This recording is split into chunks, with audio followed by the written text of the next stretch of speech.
भारत माता की, भारत माता की, भारत माता की। रणथंभौर में विराजमान त्रिनेत्र गणेश जी की,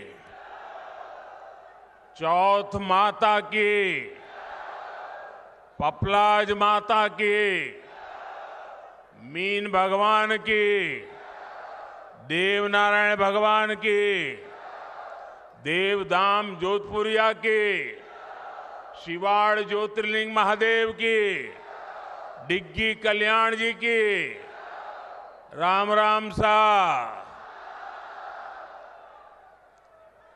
आज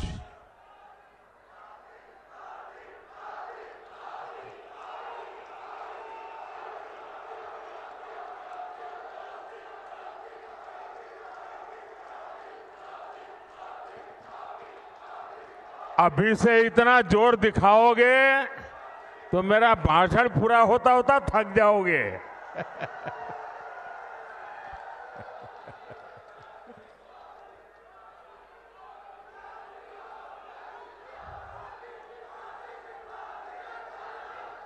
मैं माताओं बहनों को विशेष प्रणाम कर रहा हूं, वो आज और जुस्से में दिख रही है। भारत माता की, भारत माता की। भैया, आपका प्यार, आपके आशीर्वाद, आपके उत्साह, सब कुछ मुझे पहुंच गया।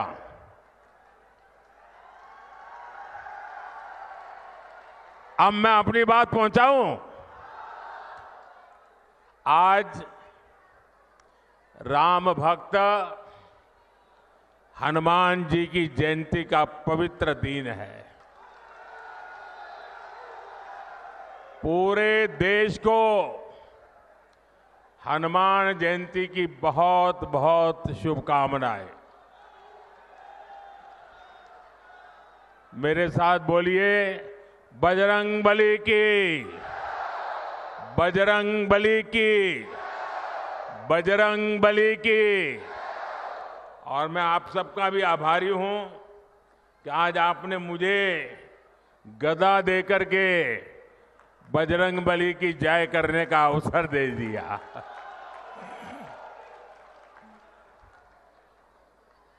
महावीर, वीरों के वीर बजरंग बली की जयंती पर मेरा सौभाग्य है कि मुझे शूरवीरों की धरती सवाई माधोपुर आने का मौका मिला है।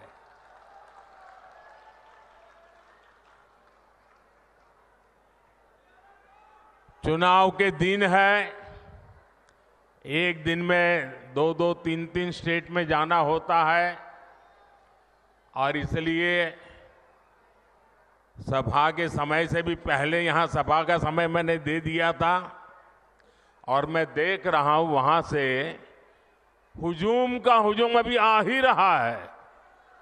पूरा जुलूस वहां से आ रहा है।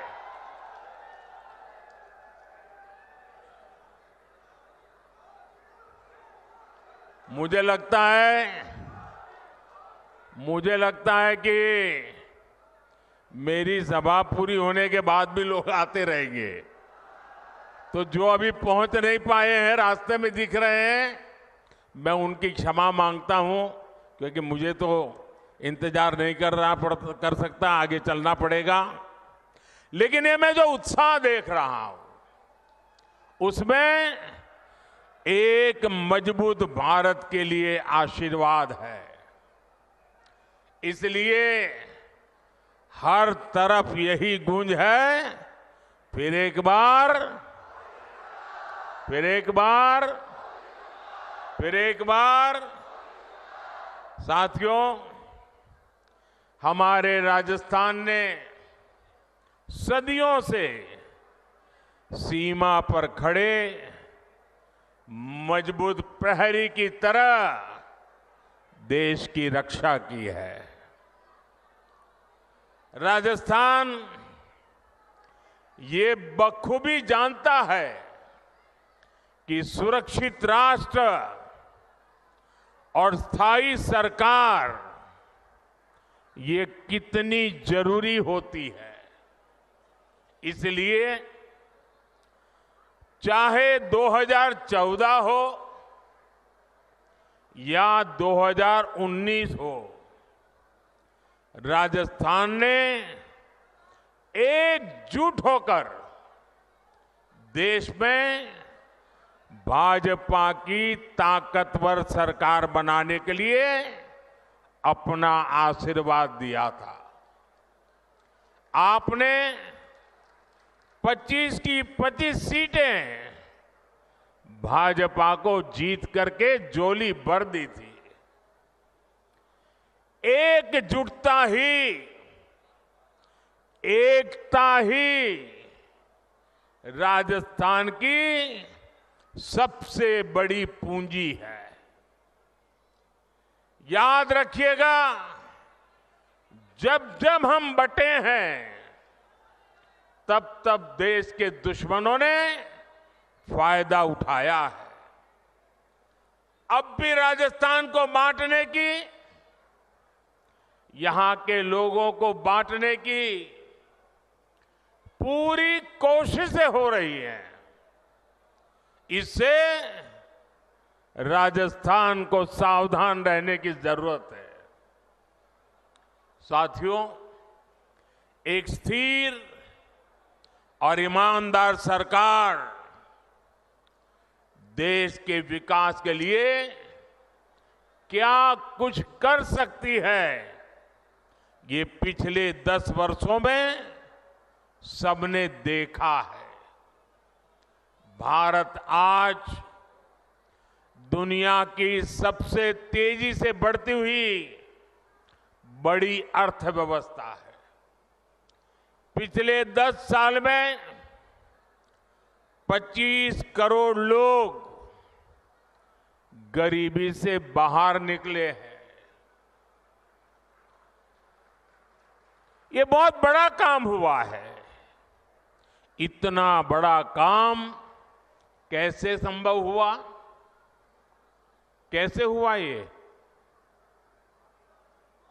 इतना बड़ा काम कैसे संभव हुआ?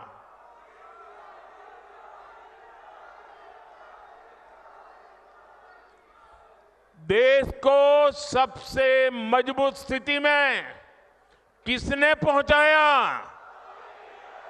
किसने पहुंचाया? माताएं बहनें बताएं, किसने पहुंचाया?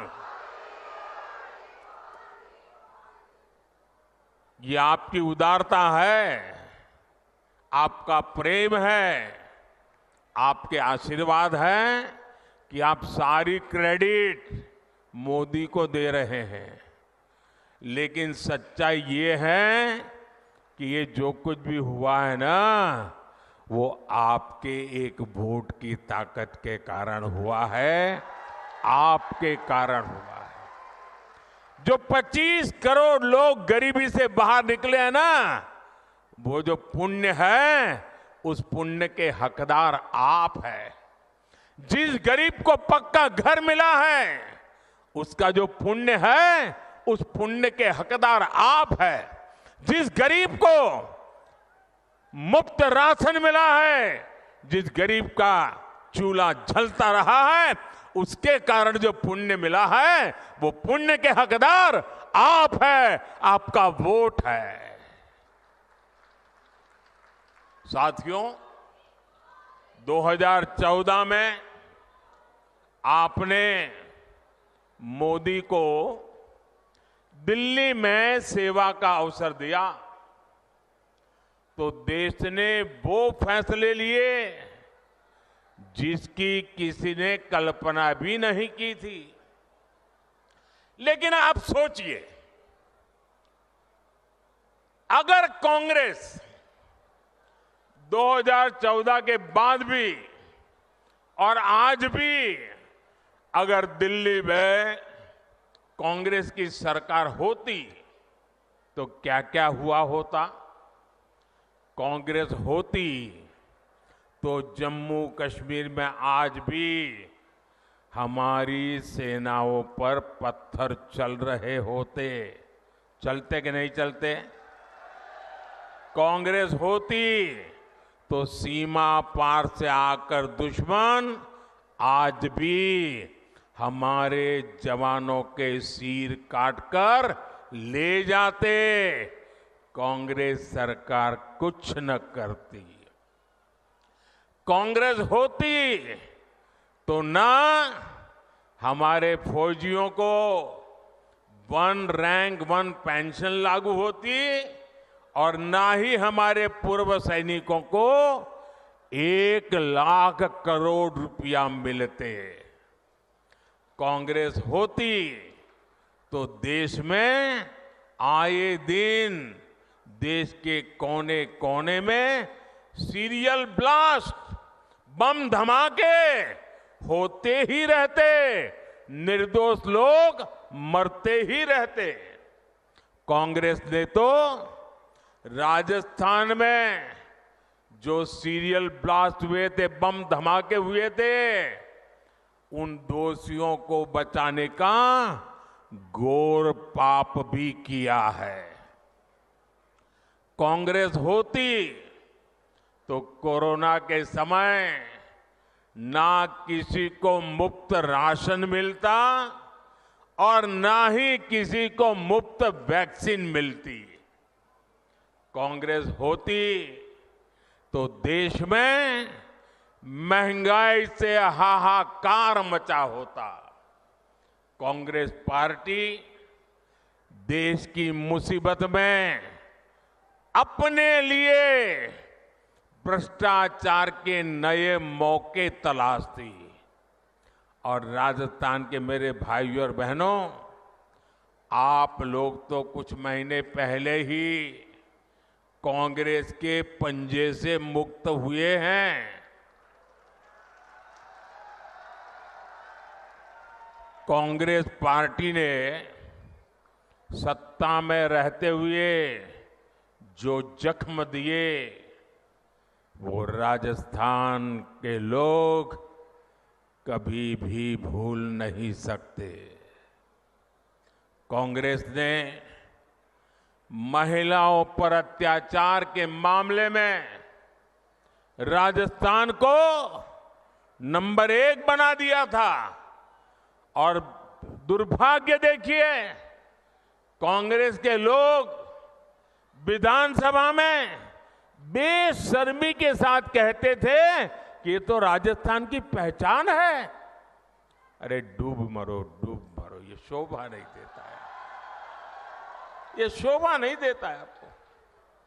टोंक में किन असामाजिक तत्वों के कारण यहां की इंडस्ट्री बंद हो गई, ये भी आप जानते हैं।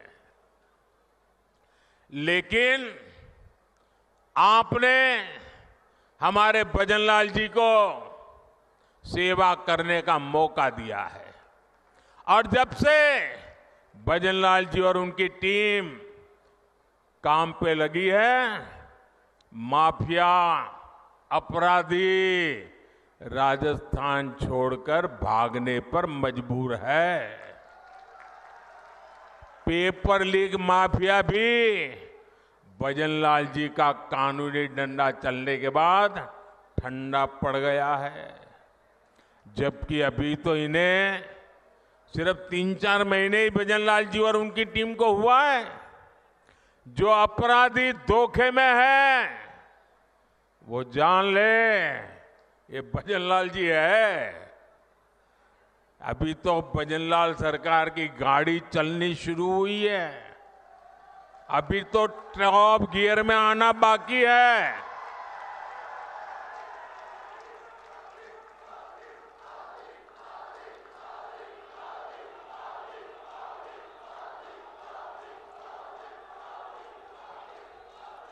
साथियों, आज हनुमान जयंती पर आपसे बात करते हुए मुझे कुछ दिन पहले की एक तस्वीर भी याद आ रही है। हो सकता है आप में से बहुतों तक ये खबर नहीं पहुंची होगी। मीडिया का काम था ये बात पहुंचाए, लेकिन नहीं पहुंचाई होगी। वो तस्वीर है कांग्रेस के शासन वाले कर्नाटका की। कुछ दिन पहले वहां एक छोटा दुकानदार, उसको सिर्फ इसलिए बुरी तरह से पीटा गया, लहूलुहान कर दिया गया, क्योंकि वो अपनी दुकान में बैठे बैठे हनुमान चालीसा सुन रहा था। ये कांग्रेस की कर्नाटका की सरकार का काम देखिए। अपनी छोटी सी दुकान में एक गरीब आदमी भक्ति भाव से प्रभु हनुमान जी का स्मरण करते हुए हनुमान चालीसा सुन रहा था, उसको लहूलुहान कर दिया गया। आप कल्पना कर सकते हैं, कांग्रेस के राज में हनुमान चालीसा सुनना भी गुनाह हो जाता है। कांग्रेस के राज में अपनी आस्था का पालन करना भी मुश्किल हो जाता है, और राजस्थान तो खुद इसका भुक्तभोगी रहा है। अब सीधी सीधी बात है, जब उनके पार्टी, उनके सारे नेता प्रभु राम का मंदिर बने, प्रभु राम का प्राण प्रतिष्ठा का अवसर हो, मंदिर के लोग जाके रूबरू में आने के लिए निमंत्रण दे, सम्मानपूर्वक निमंत्रण दे, और पब्लिकली उस निमंत्रण को ठुकरा दिया जाए, तो उनके चेले चपाटे भी हनुमान चालीसा करने वालों को पीटेंगे कि नहीं पीटेंगे भाइयों?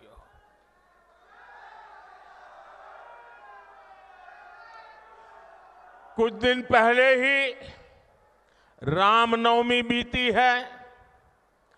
कांग्रेस के जाने के बाद पहली बार शांति से शोभा यात्रा निकली है पूरे राजस्थान में, वरना पहले और चुनाव की आपाधापी गर्मी होने के बावजूद भी कांग्रेस ने तो, और हमारे यहां तो सूरज की पहली किरण का स्वागत भी राम राम सा से होता है। राम राम सा, कोई किसी को मिले तो पहले मुंह से निकलता है राम राम सा। कांग्रेस ने तो राम राम सा कहने वाले राजस्थान में राम नवमी पर प्रतिबंध लगा दिया था।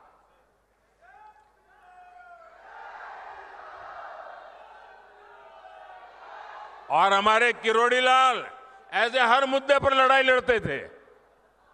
कांग्रेस ने शोभा यात्रा पर पत्थरबाजी करने वालों को सरकारी संरक्षण दिया था।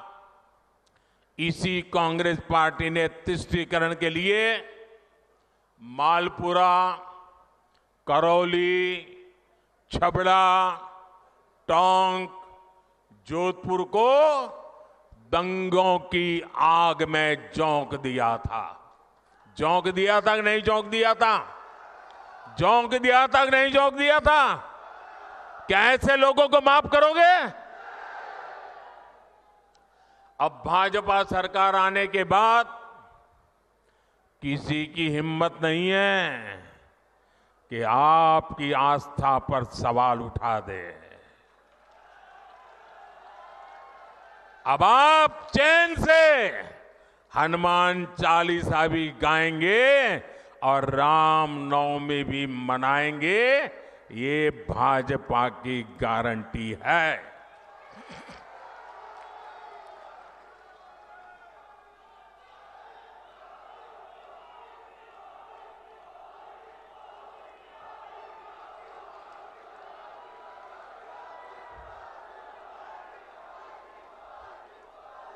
साथियों, अभी परसों जब मैं राजस्थान आया था तो मेरा एक 1.5 मिनट का भाषण, 90 सेकंड का भाषण, और मैंने कुछ सत्य देश के सामने रखा, और पूरी कांग्रेस और इंडी गठबंधन में ऐसी भगदड़ मची है, ऐसी भगदड़ मची है। मैंने सत्य रखा देश के सामने। कांग्रेस आपकी संपत्ति छीनकर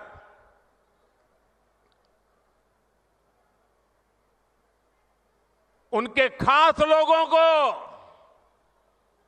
बांटने की गहरी साजिश रचकर बैठी है। 2-3 दिन पहले मैंने कांग्रेस की इस वोट बैंक की राजनीति, तुष्टीकरण की राजनीति का पर्दाफाश किया था। इससे कांग्रेस और उसको सिस्टम में उनको इतनी मिर्ची लगी है, इतनी मिर्ची लगी है कि वो हर तरफ गालियां देने में टूट पड़े। जो आए वो मोदी को गाली दे रहा है। मैं कांग्रेस से जानना चाहता हूं, आखिर कांग्रेस सच्चाई से इतना डरती क्यों है? कांग्रेस क्यों अपने नीतियों को ऐसे छिपाने में लगी है? जब आपने नीति बनाई है, निर्णय लिया है, तो अब जब मोदी जी ने खुल करके राज रख दिया, आपका हिडन एजेंडा बाहर आ गया, तो अब कांप रहे हो? अरे हिम्मत है तो स्वीकार करो, हम आपसे मुकाबला करने के लिए तैयार हैं।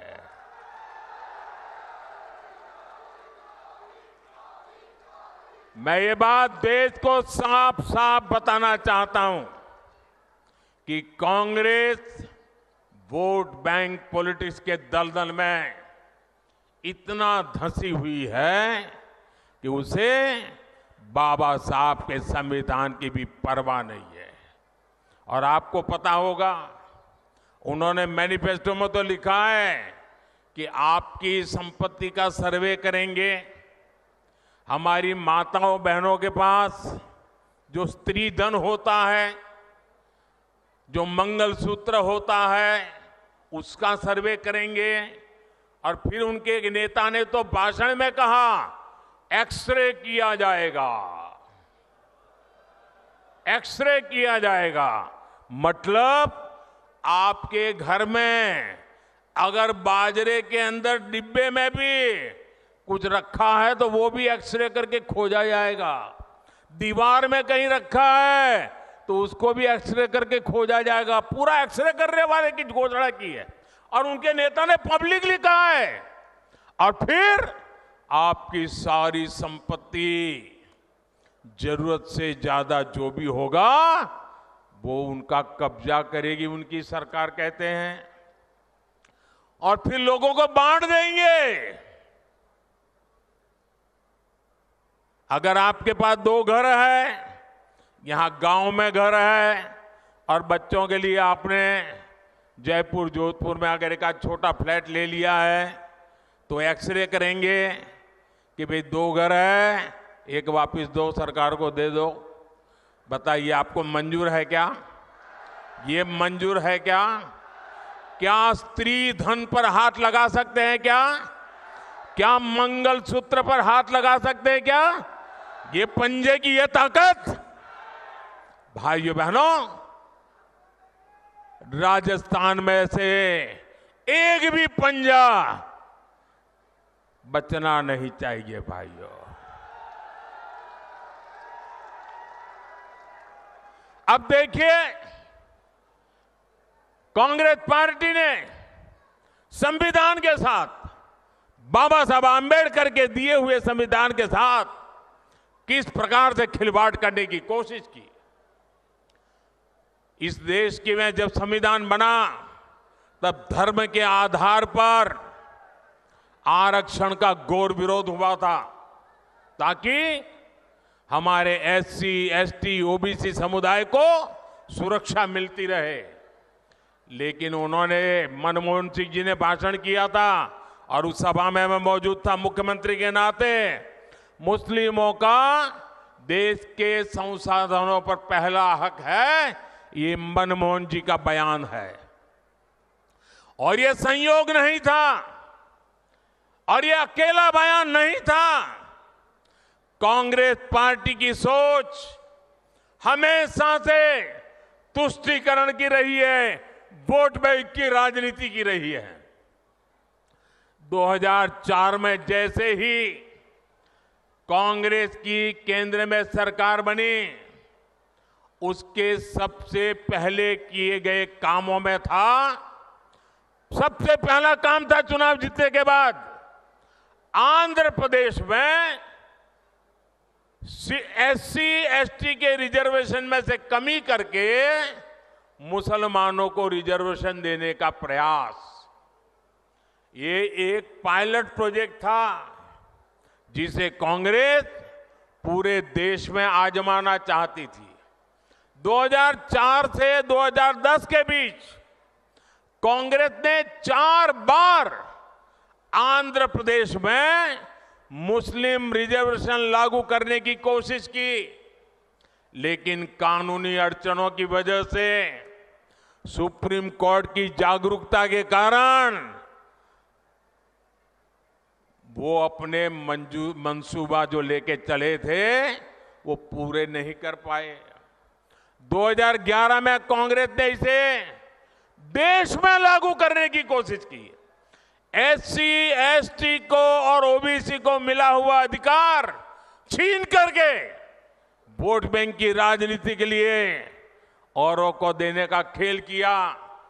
कांग्रेस ने इतने प्रयास ये जानते बूझते किए कि ये सब संविधान की मूल भावना के खिलाफ था। लेकिन कांग्रेस ने संविधान की परवाह नहीं की, बाबा साहब आंबेडकर की परवाह नहीं की। जब कर्नाटका की बीजेपी सरकार ने, जब हमें मौका मिला तो हमने पहला काम किया, उन्होंने जो एससी, एसटी से छीन करके मुस्लिम कोटा निकाला था उसको हमने खत्म कर दिया और जिनका हक था उनका हित सुरक्षित रखा। तो कांग्रेस पूरे देश में आग बबूला हो गई। ये मोदी समझता क्या है? अरे मोदी संविधान को समझता है, मोदी संविधान को समर्पित है, मोदी बाबा साहब आंबेडकर की पूजा करने वाला व्यक्ति है।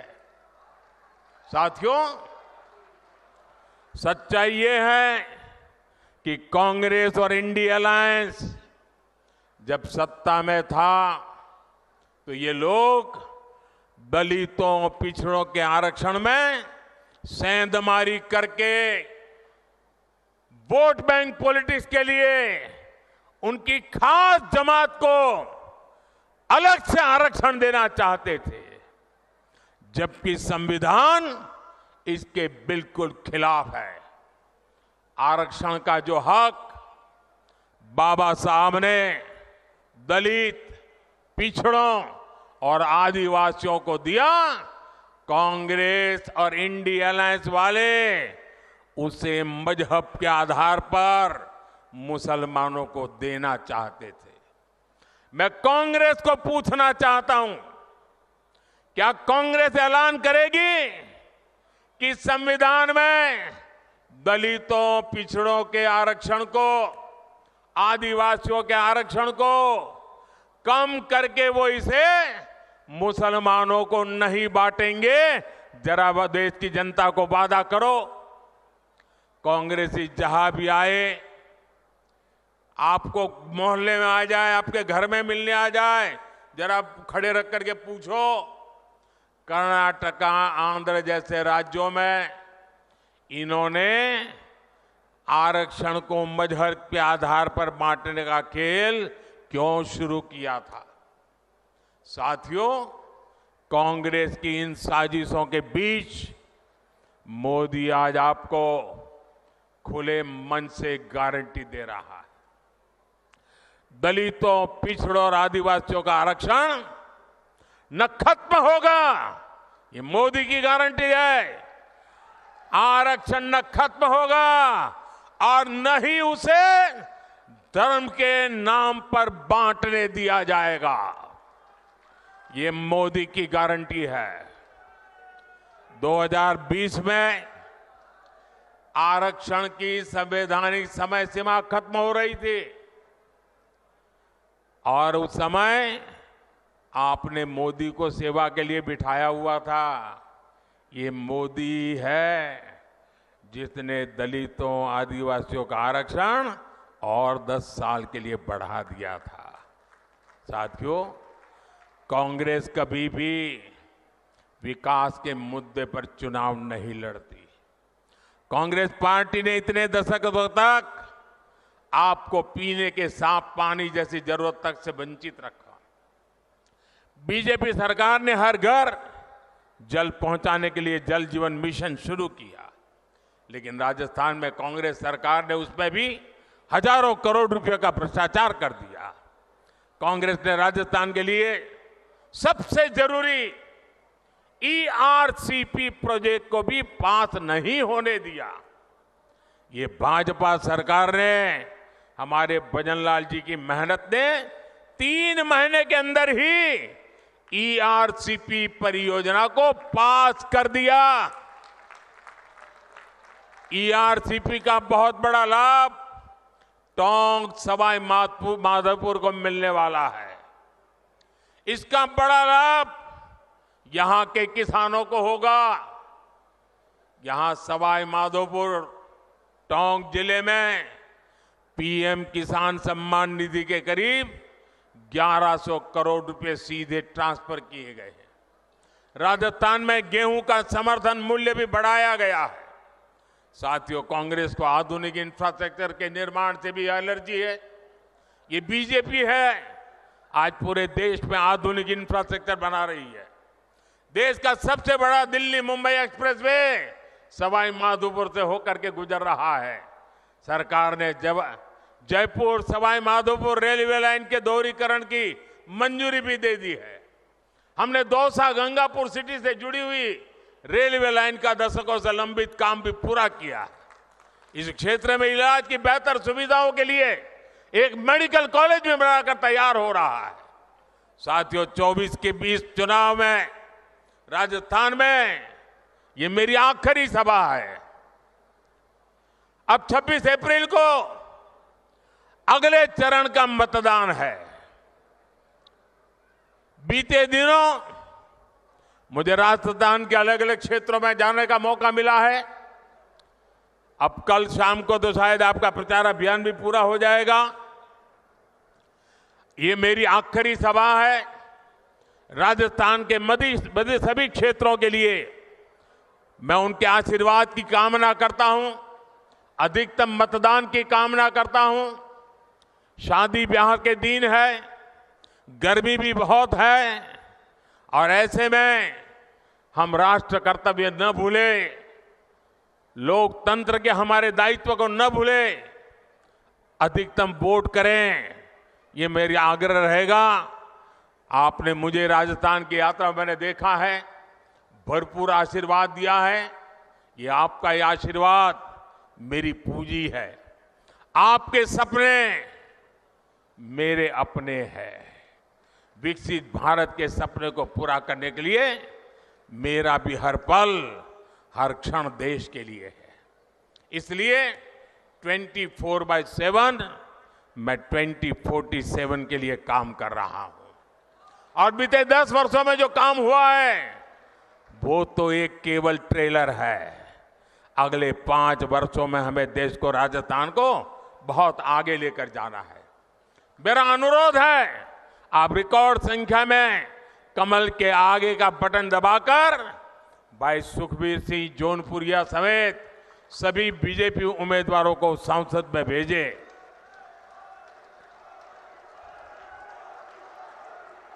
और ये हमारे जौनपुरिया जी सामान्य इंसान नहीं है। मैं पार्लियामेंट में उनको कहता रहता था कि ये जौनपुरिया नहीं, ये तो जानपुरिया है। ये जान भर देते हैं, जहां भी पहुंचते हैं जान भर देते हैं। ऐसे हमारे जौनपुरिया जी को, और आपका एक एक वोट सीधा मोदी को जाने वाला है। और मोदी आपके पास वोट मांगने आया है। आपको एक और काम करना है, करोगे? करोगे? घर घर जाकर कहना, मोदी जी आए थे, हर परिवार के लोगों को मोदी जी ने प्रणाम भेजा है, मेरा प्रणाम पहुंचा दोगे? मेरे साथ बोलिए, भारत माता की, भारत माता की। जो लोग अभी भी आ रहे हैं, मैं पहले से उनकी क्षमा मांगता हूं। मुझे जल्दी जाना पड़ रहा है, इसलिए मैं उनका इंतजार कर रहा हूं। ऐसा संभव नहीं था, फिर भी ये प्यार कम नहीं है जी। इतना बड़ा मैं लगातार देख रहा हूं, जुलूस आता ही चला जा रहा है। मैं फिर से उनका क्षमा मांगता हूं भैया।